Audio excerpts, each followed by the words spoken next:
Bienvenidos a Urgencias Mentales, el espacio donde hablamos de lo que nadie quiere decir en voz alta, pero todos pensamos, especialmente en esa guardia de la madrugada. El día de hoy tengo el placer nuevamente de estar con nuestro grandísimo panel de expertos. Yo soy la doctora Marta Camargo, médico psiquiatra, y quisiera que se empezaran a presentar nuevamente. Mariana. Hola, ¿qué tal? Yo soy Mariana García, médico especialista en urgencias y bueno, emocionada de estar en un episodio más de Urgencias Mentales. Bienvenidos. Súper, muchas gracias. George. Hola, ¿qué tal? Bienvenidos. Vamos a sacarle provecho a este tema que está súper bueno. Edgar. ¿Qué tal? Mi nombre es Edgar Díaz, soy especialista en medicina de urgencias y es un gusto enorme poder compartir tiempo y espacio con cada uno de ustedes. Vamos a darle. Perfectísimo. El día de hoy tenemos un tema muy interesante, se llama tabú. Vamos a hablar sobre el tabú del paciente psiquiátrico y cómo este afecta tanto a los médicos como de forma personal como de forma profesional. Em, Primeras preguntas, ¿por qué sigue existiendo tanto este tipo de prejuicios? ¿Cómo es que este tabú no solamente afecta al paciente, a los familiares o a las personas, sino también a los médicos? Y me gustaría empezar definiendo lo que es tabú. Tabú es una prohibición social, por así decirlo, que puede ser cultural o moral o de tener diferentes razones, pero es algo que nos impide hablar o hacer o siquiera pensar en ciertos temas, actos o palabras, porque podemos considerarlos peligrosos, inadecuados, inmorales o sagrados. Entonces, cuando decimos que en psiquiatría o que la psiquiatría es un tabú en la medicina, nos referimos que, aunque todos saben que la salud mental es parte de la salud y es importante, sigue siendo un tema incómodo para la población en general y, curiosamente, mucho más incómodo para los médicos, ya seamos psiquiatras o de cualquier otra especialidad. Está lleno de prejuicios, silencios y es como si fuera prohibido hablar de ello o incluso reconocer que lo necesitamos. Partiendo de esta idea, pues vamos a empezar con ciertas preguntas. Em, entonces, quiero empezar preguntándoles a nuestro querido panel, ¿qué comentarios o experiencias han visto en hospitales generales, por así decirlo, hacia los pacientes que llegan a urgencias con cualquier diagnóstico psiquiátrico? Ya hablemos de esquizofrenia, trastorno bipolar, incluso trastorno de la personalidad, y que puede ser por la urgencia psiquiátrica o más común, no sé, un paciente con alguna urgencia, digamos, médica, no psiquiátrica, que acuda al servicio de urgencias. ¿Cuál es o ha sido tu experiencia, Edgar? Parte de lo que debemos plantear y lamentablemente sucede es cuando tenemos pacientes, por un lado, referidos de un hospital psiquiátrico o cuando llega a triage y que en el triage, dentro de los antecedentes, detectan que es un paciente, por ejemplo, con esquizofrenia o con algún otro tipo de problema o de proceso psiquiátrico. Minimizamos el proceso orgánico. Por ejemplo, si de pronto el paciente refiere disnea o si refiere dolor de pecho, pues prácticamente damos por sentado que el paciente está teniendo ya sea una crisis de ansiedad, un brote psicótico o de pronto si tiene alteraciones en el lenguaje, lo asumimos como, seguro es parte de su cuadro, ¿no?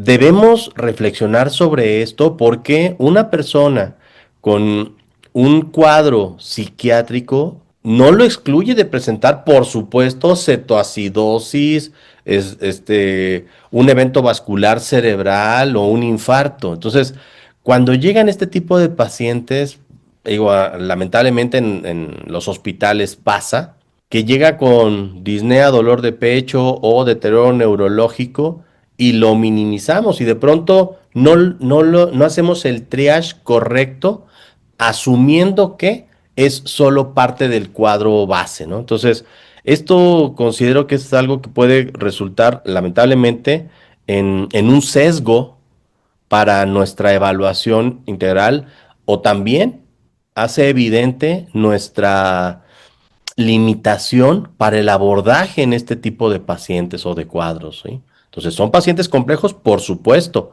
pero lo que no debemos permitir es minimizar un proceso de pronto orgánico, como platicaba, ya sea dolor de pecho, disnea, pensando que es solo parte del cuadro psiquiátrico. Claro, el famosísimo llega por algo, pero seguro es su ansiedad o está histérica, ¿no? Exacto.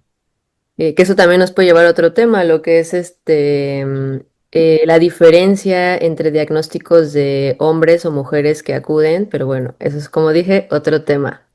Y oye, George, ¿tú piensas que algunos colegas pueden sentir cierto incluso miedo o rechazo para atender pacientes psiquiátricos cuando llegan a urgencias? Y si tienes alguna anécdota, pues compártenosla.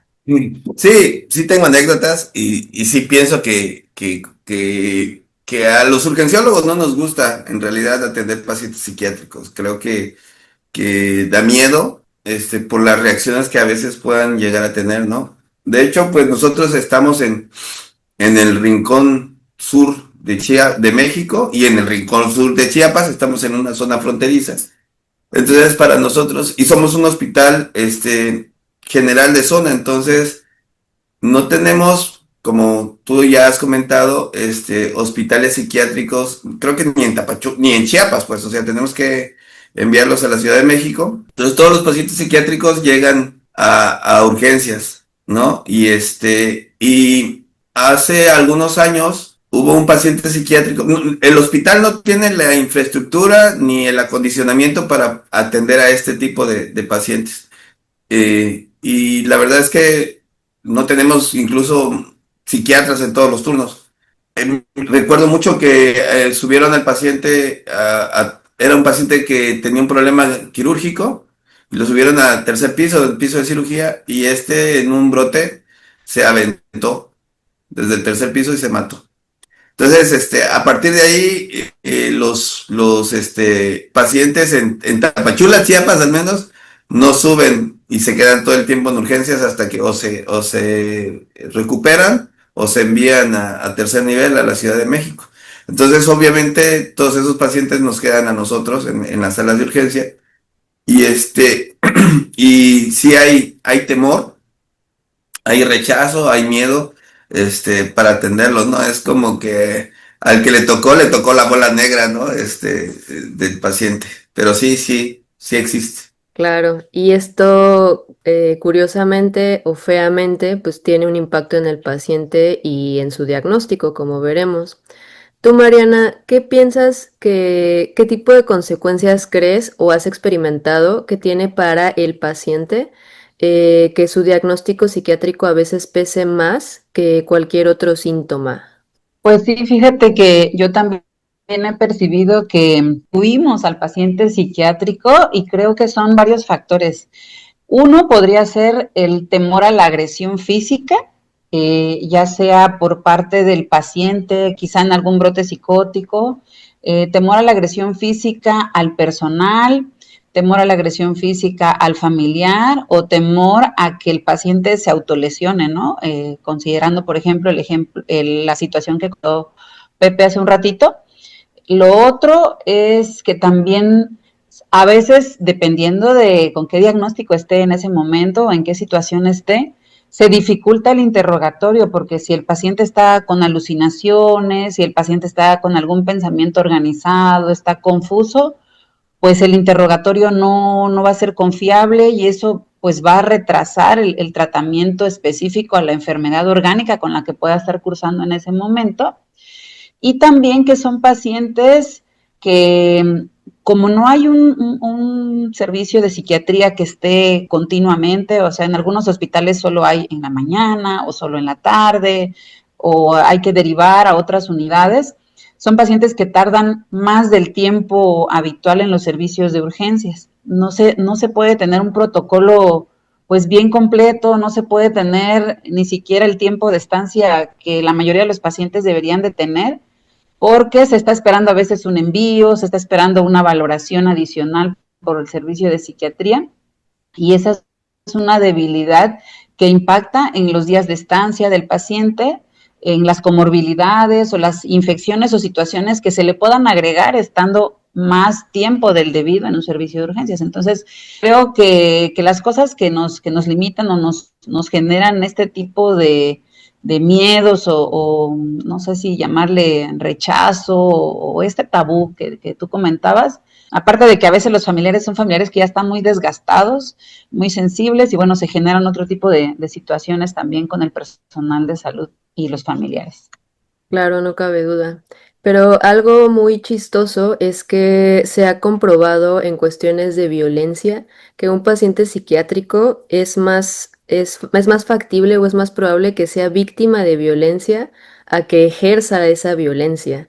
Entonces, ese es otro prejuicio, ¿no? Gracias a las películas, series o televisión o lo que ustedes quieran, pensamos que los pacientes con algún trastorno psiquiátrico son peligrosos y que son violentos, cuando en la realidad la epidemiología y la ciencia ha encontrado todo lo contrario, que son más vulnerables y que es más probable que ellos sean víctimas de violencia, incluso de sus familiares o de la gente, o, y esa es mi siguiente pregunta, de nosotros los médicos o personal de salud.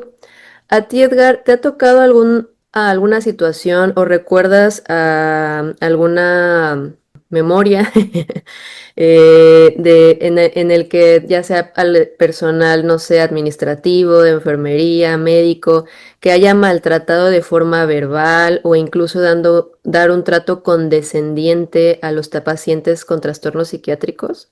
¿Por dónde comienzo? O sea, y vamos, un tabú, como es el tema, en muchas ocasiones parte de nuestra ignorancia. Es decir, al no saber cómo manejar algo, a lo mejor llámenle mecanismos de defensa, no sé, pues intentamos bloquear, ¿no? Entonces, recuerdo perfecto mi rotación, por ejemplo, durante la residencia, hace apenas unos meses, cuando íbamos al hospital psiquiátrico, digo, la aplicación de la famosísima Bernardina, ¿no? O sea, el darle sedación al paciente, el aplicarle medidas de sujeción, o sea, y para lo cual los enfermeros son extraordinarios. Ya el personal, el profesional de la salud que está en un área, por ejemplo, psiquiátrica, no, hombre, de verdad que mis respetos a la forma que abordan a los pacientes. Y tú te das cuenta que mientras más experiencia tienen, menos violentos son con los pacientes. Sí, o sea, y creo que eso también afortunadamente hoy lo vemos dentro del ámbito médico. Antes éramos extremadamente invasivos. Hoy tratamos de ser eficientes en cuanto a la invasión de los pacientes y lo mismo puedo platicar o puedo plantear sobre el paciente psiquiátrico. Y sin embargo, es todavía muy común que personal profesionales de la medicina, profesionales de la enfermería o cualquier otro, si no estamos habituados, si no estamos capacitados, preparados para atender a un paciente psiquiátrico, nuestra primera acción será sujetarlo, ¿sí? Y por ejemplo, si tienes a un paciente con un trastorno de ansiedad, ahora tenerlo sujeto, bueno, lo que sigue es tener que sedarlo por todo lo que estamos generando en el paciente. A diferencia de el poder ser amables, tener al familiar que ya sabe cómo llevarlo. Y aquí, como bien dices, tenemos los extremos, o ser condescendientes, tratando de minimizar las cosas, tratar de hacer lo menos posible, incluso no tomarle muestras, o sea, no tomarle electro para evitar todo esto y como platicaba en el segmento anterior, o sea, podemos incurrir en omisiones serias. O todo lo contrario, tratando de prevenir que lastimen al personal. Entonces vamos a amarrarlo y vamos a sedarlo y ya que esté amarrado y sedado, entonces sí vamos a canalizarlo y a tomarle muestras. Entonces, eh, en medicina de reanimación hay una frase que dice que la virtud está en el medio. Entonces, tratar de identificar qué es lo mejor para el paciente, porque a veces se nos olvidan los principios bioéticos, ¿eh? Tanto la autonomía como la beneficencia, es decir, respetar al paciente, y hacer lo mejor por el paciente. Sí, sí son temas, insisto, que se convierten en tabú a partir de nuestra ignorancia y de nuestros prejuicios. Y tocas aquí dos temas muy importantes, por ejemplo, la sujeción física, que si bien no debería de ser un acto violento, tampoco se nos enseña como médicos o como residentes o como personal de enfermería a tener el procedimiento adecuado, cuando debería de ser como cualquier otro procedimiento o protocolo hospitalario, ¿no? Tipo RCP, etcétera. A nadie se le enseña, bueno, cuándo sí se puede dar la sujeción física, cuál es como el flujograma, incluso los documentos, y no, y también, peor tantito, la mayoría, si no es que ningún hospital en México tiene los sujetadores para hacer una sujeción física gentil, ¿no? La mayoría, en la mayoría de las unidades, pues nuestro gran equipo de enfermería tiene que crear estas sujeciones. Ah, y aparte otro tema que tocaste que creo que es importante, que esta ignorancia y que este tabú también empieza desde la formación como médicos.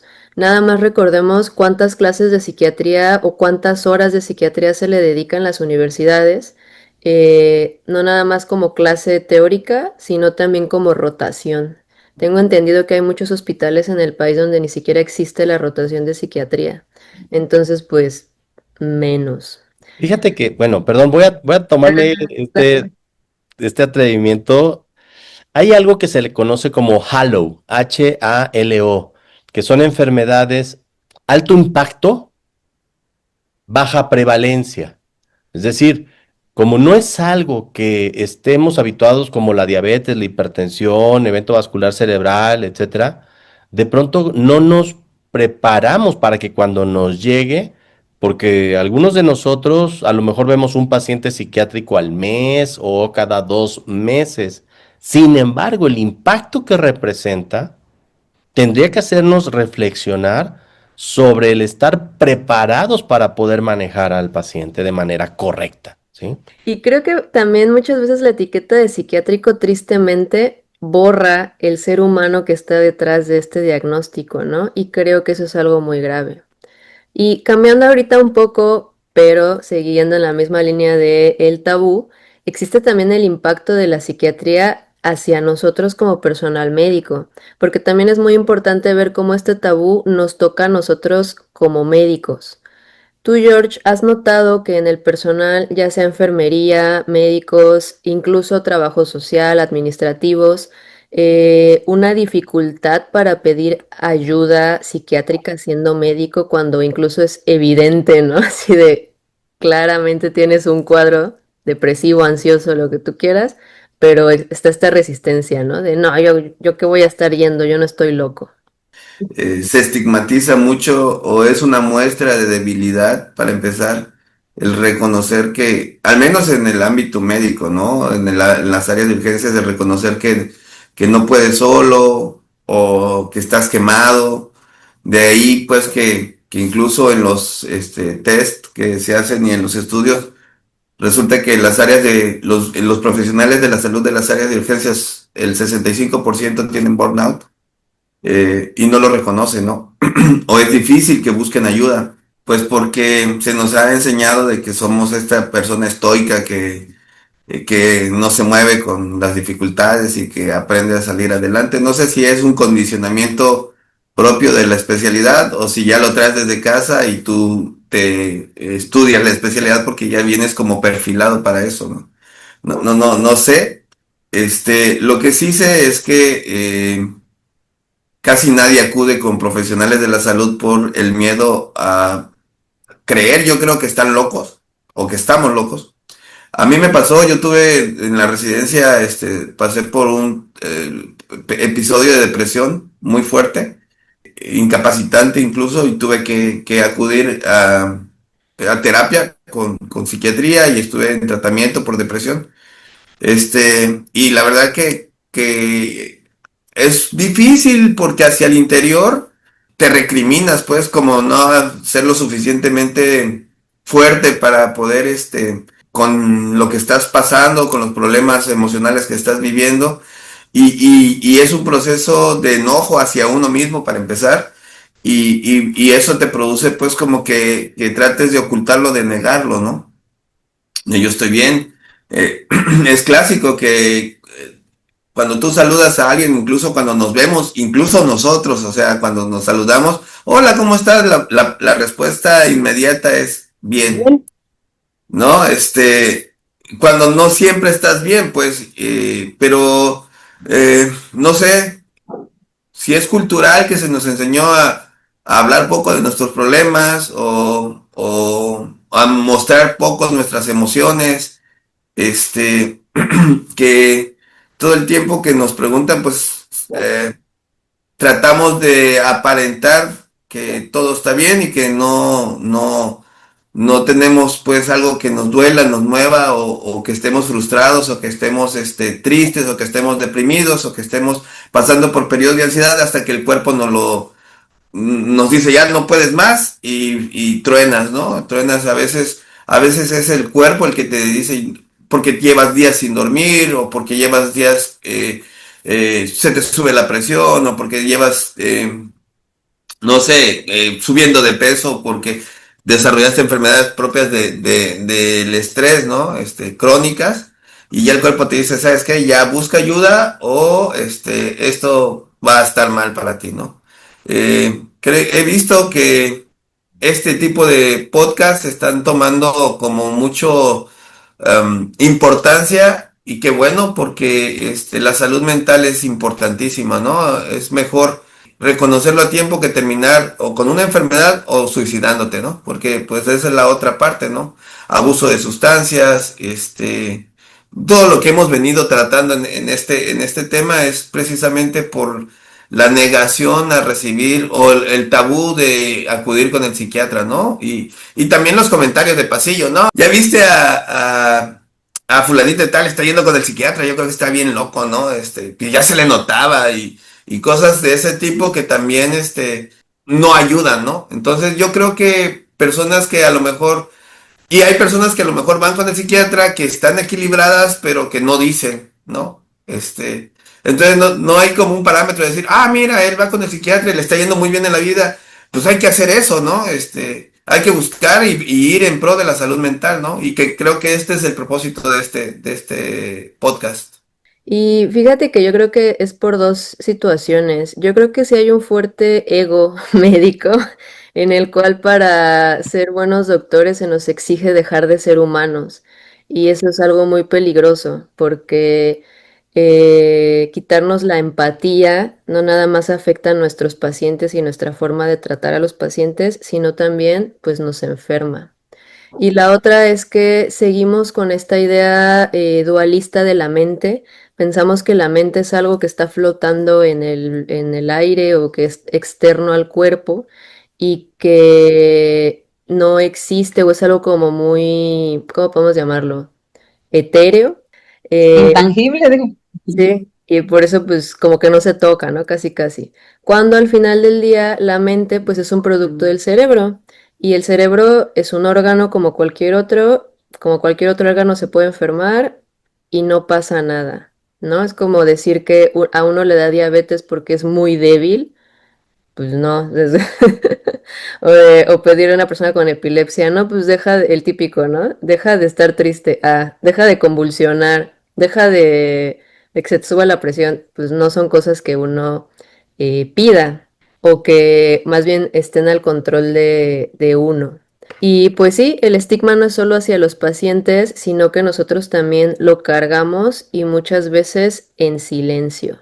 Y creo que también hay cierta violencia. A ti, Mariana, ¿alguna vez te ha pasado o recuerdas alguna anécdota donde incluso residentes, alumnos, compañeros hayan dicho me siento mal, me siento triste y se les haya violentado, ridiculizado? Bueno, primero Mariana y luego George. No, yo era. Ah,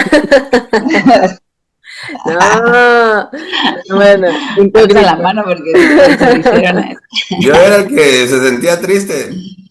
Pero pues eso, ¿no? Que le hacía, que se Sí, les sí, da sí. acoso, ni siquiera se les da chance, ¿no? De tener su incapacidad, no sé, platícanos. Mariana. Sí, yo creo que sí, sí, sí, definitivamente creo que a todos nos ha tocado ver algún caso en el cual hay un residente con burnout, hay un residente con depresión, hay un residente con ansiedad. A veces uno mismo tiene síntomas, ¿no? Y lo quieres atribuir a otra cosa. Puedo hablar de mí, o sea, en algún momento de la residencia, cuando llegaba al hospital, empezaba a ver que tenía un rash y yo decía, bueno, ¿qué comí? Hasta que me di cuenta que cada vez que yo llegaba al hospital, ese rash me salía y era una comezón, ¿no? Y me di cuenta que estaba asociado a que me sentía muy estresada, ¿no? En su momento. Eso es una cosa, pero bueno, sí, sí me ha tocado ver a compañeros residentes, a médicos internos, y creo que también va desde ahí, ¿no? Desde la residencia que nos enseñan a que tenemos que aguantar, o sea, normalizamos estar cansados todo el tiempo, o sea, si no estás cansado, o sea, te la estás pasando light, eso no es residencia, ¿no? Normalizamos estar con insomnio, tener insomnio o tener pues sueño intermitente, como decía hace rato Edgar. Normalizamos estar presionados, normalizamos que se nos caiga el cabello, normalizamos que nos mordamos las uñas, normalizamos muchas cosas en entornos de ansiedad, cuestiones que reflejan depresión. Y creo que desde ahí, si desde nuestra formación normalizamos eso, pues cuando ya estamos más grandecitos en el transcurso de la especialidad, pues obviamente es normal estar deprimido, es normal estar cansado y todo es normal y no pedimos ayuda porque pues así andamos todos, así es normal. Entonces creo que un error grande pues es eso, ¿no? Eh, no tenemos autocuidado, priorizamos y lo vemos desde la residencia, o sea, está el paciente en choque y pues no comes, no vas al baño porque está el paciente ahí, ¿no? Y está inestable, o sea, nos falta autocuidado, nos falta priorizarnos también en algunos momentos y bueno, creo que a eso se le agrega pues que nos automedicamos o que no queremos vernos débiles o que si nos ven así, pues somos el inestable, somos el poco profesional. Entonces, desde nuestra formación, desde estudiante, interno, pasante, residente, bueno, pues, ¿cómo vamos a estar adscritos, no? Ya teniendo toda esa formación negativa, por así decirlo, en cuanto a salud mental. Y también, como bien dices, el típico, ya fui a todos los especialistas y todos me mandan al psiquiatra, pero yo no quiero, no quiero aceptar esa situación. Pues ya vamos cerrando, chicos. Entonces, me gustaría que en esta conclusión me platicaran un poco de ustedes cómo piensan que se podría quitar un poco este prejuicio en las salas de urgencias, tanto para los pacientes como para el personal. Empezamos, Edgar. Me parece que educando, el hecho de que dentro de los programas de residencia se tenga la posibilidad y la capacidad de explicar que, como bien hemos dicho durante esta sesión, así como hay diabetes, hay hipertensión y que hace algunos años llegaron a ser tabús, o sea, la gente no aceptaba que tenía diabetes, no aceptaba que tenía hipertensión y andaba tomándose los medicamentos. Hoy, entre los profesionales de la salud, ya también aceptamos que algunos tienen hipertensión, algunos tienen diabetes, algunos tienen dislipidemias, algunos tenemos depresión, algunos tenemos alcoholismo, algunos tenemos, o sea, ya evolucionamos en esto, pero también es importante que el grupo de profesorado para la residencia se capacite en la forma de enseñar a los residentes cómo abordar este tipo de cuadros, insisto, sin llamarles enfermedades raras, porque ya hace ratito George decía, 65% de los especialistas en medicina de urgencia presentamos en algún momento depresión o ansiedad. Entonces, es una realidad, o sea, prácticamente tenemos una incidencia y prevalencia muchísimo mayor que diabetes, hipertensión, un cuadro eh, Depresivo. de depresión o de ansiedad entre nosotros. Entonces, tenemos que saber cómo abordarlo, primero hacia nosotros, para que entonces también podamos expresarlo y ser empáticos con nuestros pacientes. Porque no sabemos cuándo ese paciente voy a ser yo. ¿Sí? O sea, entonces creo que sí es indispensable que dentro de la residencia se le dé la importancia que tiene el aspecto de salud mental, incluso por algo que le llamo yo el arte de ser egoísta. Por nosotros mismos, o sea, si ya la evidencia demuestra que los profesionales de la salud, y en este caso los especialistas en medicina de urgencia, tenemos este tipo de cuadros, saber cómo abordarlos y que esto también nos sirva para ser más empáticos con nuestros pacientes cuando nos lleguen. Claro. Muchas gracias, Edgar.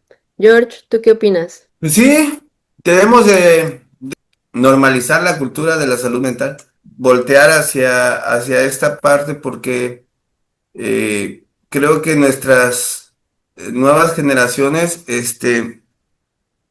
pues la esperanza de vida ha crecido, ¿no? Y con ello enfermedades como de este tipo. También la calidad de vida ha crecido. Yo le decía a un compañero un día que estábamos platicando y me estaba contando sus problemas en la sala de urgencia, que eran de que si metía un préstamo, si no metía un préstamo. Y yo le decía precisamente eso, mira, tú sufres y no puedes dormir porque no sabes si hacer un préstamo para comprar una casa. Y mira la señora que estaba dándole de comer a su familiar y que estaba comiendo ella de lo que le da al hospital, ¿no?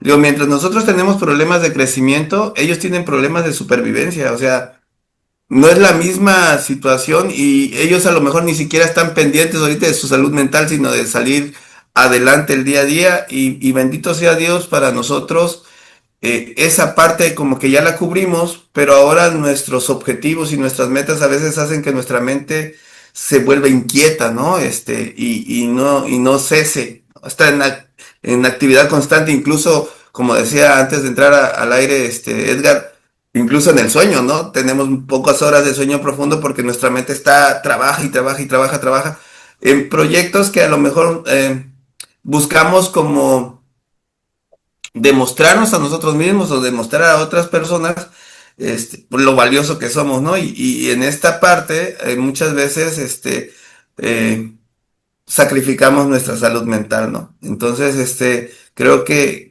si bien ya no tenemos, al menos en el área en el que estamos, problemas para subsistir o qué vamos a comer o las cuentas por pagar, nuestros problemas ahora son de otra índole y para ello se requiere la profesionalización o asesores, así como hay asesores para contadores para que te asesoren en cuanto al área fiscal, pues así deberíamos de tener personas profesionales que nos asesoren en la salud mental, ¿no? Entonces, yo creo que el hablar, el públicamente nosotros reconocer que acudimos a terapia, que nos está yendo bien en la vida, que desde que empezamos a probar esta fórmula, nuestra ansiedad y nuestro sueño ha mejorado, puede ser un ejemplo para que las demás personas, volteen hacia acá y no se vea como un estigma, ¿no? Eso es lo que yo pienso. Claro, el orgullo de tener las herramientas, porque además tristemente en este México ir a terapia es un lujo. Entonces, Sí, claro. aceptarlo y ver la mejora es importante. ¿Y tú, Mariana, qué opinas que podríamos cambiar en los hospitales para evitar la violencia hacia los pacientes psiquiátricos que acuden por cuestiones no psiquiátricas, por así decirlo? Pues la capacitación, yo creo que una pieza fundamental es en esos temas de salud mental, en esos temas de psiquiatría, porque pues el miedo surge por desconocimiento, ¿no? Si yo tengo todas las herramientas para poder atender a estos pacientes, seguramente esa inseguridad, ese temor, pues van a ir disminuyendo. Quizá así como hay talleres de otras cosas, de RCP y así, pues talleres que estén enfocados en la atención de estos pacientes, también tener pues espacios adecuados para la atención de estos pacientes, porque como decía hace rato George, de repente resulta que los pacientes no se pueden mover de cierta área hospitalaria porque consideran que hay un peligro mayor en otra, en piso, ¿no? En hospitalización, digamos. Cuando en el área en la que lo tienen en ese momento tampoco tiene el espacio adecuado, ¿no? Entonces, creo que la capacitación, la adecuación de los espacios y promover situaciones como este podcast, situaciones pues que promuevan, que hagan notar la importancia de la salud mental y pues compartir también experiencias entre nosotros, experiencias positivas de cosas que hayan funcionado. Claro, me encantan sus ideas. Yo agregaría más inversión a la salud en mi sueño utópico. Para hacer mi reflexión final, quisiera compartirles lo que a mí me enseñaron cuando era residente de psiquiatría y creo que ya nos enseña tanto. Me decía un gran maestro que lo único que me diferenciaba a mí o que nos diferenciaba a nosotros de los pacientes cuando estábamos en piso era que nosotros sí teníamos las llaves de la salida. ¿Y eso por qué? Porque, repito, como todos nosotros aquí en este panel y los que nos están escuchando, tenemos un cerebro, todos tenemos el riesgo y la posibilidad de tener un trastorno mental. Entonces, no es de que sean ellos y nosotros, sino más bien, así como tenemos la probabilidad de que nos pueda dar diabetes, hipertensión, gastritis, también tenemos la probabilidad de que nos dé ansiedad, depresión o adicciones o incluso un brote psicótico.